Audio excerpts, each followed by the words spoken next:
Hey guys, what's up? It's Flash from Flash Hobbies, and I'm pretty excited today. I finally got the Yeti Rock Racer, the kit.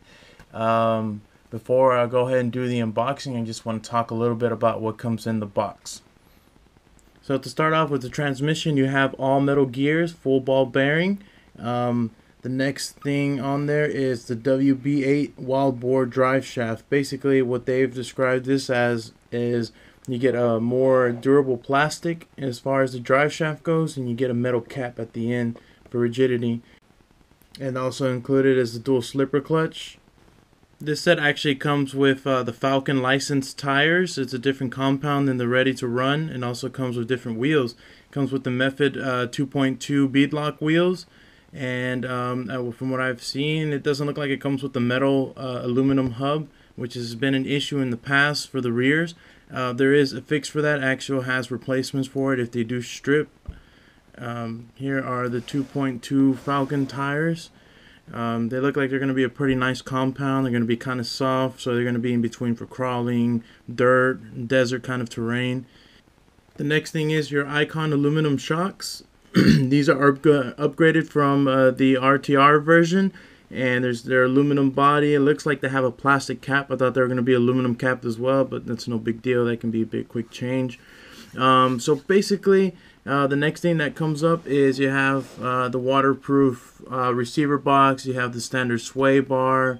You know, if many of you have known already from the Yeti, this is the Rafe axle in the back, the AR60. So it's good because from what I've seen, there's a lot of interchangeable parts in between the axle models. For instance, the turnbuckles in front are from the Axial the EXO. And so it's good that there's a lot of already third-party companies making a lot of parts for this. I've seen metal trailing arms, upgraded shocks, there's RPM parts, there's a whole bunch of parts out there. Now let's talk about the upgrades. What are the goodies that you're getting in this that you don't get from the RTR version? Well, let me tell you. First off, you get the universal axle set for the front. The original dog bones that come with the RTR are pretty flimsy. They tend to come out of the drive cups. For different issues with those, these are a lot more rigid, and these are hardened steel. The next thing that you get upgraded are the M4 threaded turnbuckles. So they're the anodized aluminum turnbuckles. Compared to the RTR, you get that little flimsy plastic. So there's a lot of flex and play in the RTR that you wouldn't get in this kit. One of the things that they addressed was actually the dual shear steering rack. I know a lot of people get the STRC or maybe just, any type of aluminum steering rack. It looks like this isn't aluminum, but it's upgraded definitely from the RTR as well. It has full ball bearings. And then one of the most important things to this whole truck, the heavy duty gears. These gears are the ones that go in the rear diff. They're hardened. They're completely different from the ones that come on the RTR, which have been a big issue in the past. And I think the most important thing of all are the link plate sets. They may not look like much, but once they're on, they should give it a good rigid feel, and you're not going to get so much of that torque twist that a lot of people have been experiencing with the back, because the back basically is held on with just the shocks, so you get a lot of play once you're up in the air. And before I open this up, there's one thing you have to keep in mind. This is a completely, absolutely build it from the ground up kit. I was not aware of this. This is my first kit that I've ever built.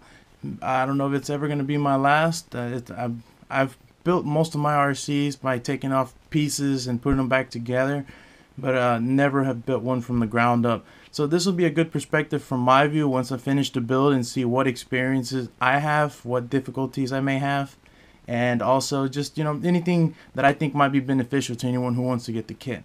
And also you have to keep in mind that this comes with absolutely everything you need to do. You have to put every screw in, you have to paint the body, it comes with decals. Basically everything is going to be custom to you. So if that's something that really interests you, it's great because you can put in whatever motor combo system that you want to put in.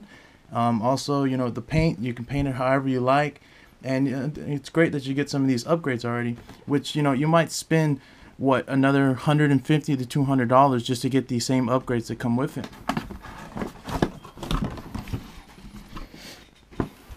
So to start off, we'll just go ahead and go through the box here. We have the body, and like I said, everything's going to be on your own here. Everything you're going to have to paint that's the actual body. It comes with realistic drivers, and also different heads that you can use. Here's the top of the body.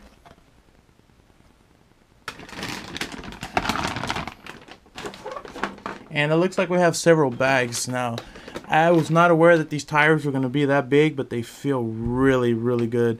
The rubber feels good. They feel like they're going to grip where you need them to grip. I'm going to try out, I've seen people that have beadlocks, they say they kind of sand around the edges so it grabs a little bit better. So I'll be trying that. And like I said, these are upgraded from the RTR version. These are the Falcon actual licensed tires. And of course you get all 4 in the box. Our next bag is looks like this is the goodie bag. This has all of our upgrades. I see the hardened gears, I see the turnbuckles, I see basically the drive shaft. So this is probably going to be all of the upgrades that come included in your kit. Next up is this is your chassis, and it looks like it's going to be the bulk of your parts in here. Turnbuckles, I see rod ends, I see all kind of stuff. Oh, that's cool. It comes with a little set of bull horns. Next up, looks like it's going to be our motor mounts, most of the tranny parts. I see drivetrain, chassis brace. Next bag, it looks like for the most part your shock kit. I see the receiver box, I see the trailing arms here, and just going off the back right now, they don't feel that flimsy. They're not as flimsy as I thought they were going to be. I'm a little surprised by that. By the videos I've seen, they look like they have a good amount of flex. Now, one thing that I am noticing, I am seeing these little things right here. These usually go onto your turnbuckles or whatnot, and I have extra metal ones. I hope the plastic ones aren't the ones that they want you to use, but we'll see. Like I said, this is my first kit ever being built, so this is going to be a definite new experience for me. And it looks like the final thing in our bag is probably going to be our instruction manual. Comes with some screws, looks like thread locks, some grease, a little tool to get you started, which I'm not going to use, and lastly your decal sheet. Now, just first impressions on this, it looks a little daunting, honestly. Like I said, I've never built a kit, but I'm super excited to build it. One thing I can say is it looks like Axial uses a lot of quality parts, and you can just tell just by the box that they pay a lot of attention to detail. And you know what, one thing that I like is they've seen what the RTR version is like, and they've already addressed most of the issues in this. So you know, this I think is a lot better than the RTR. Why it took them so long to come out with it? Can you call it corporate greed? Maybe.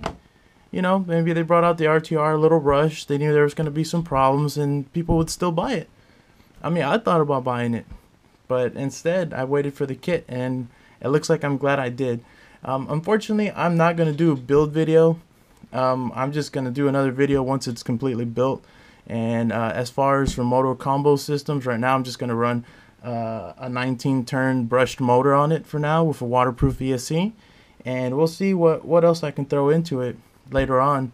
Right now I just want to see what it can do once it's built. But if you have any questions, comments about this kit, go ahead and leave it down in the comments below.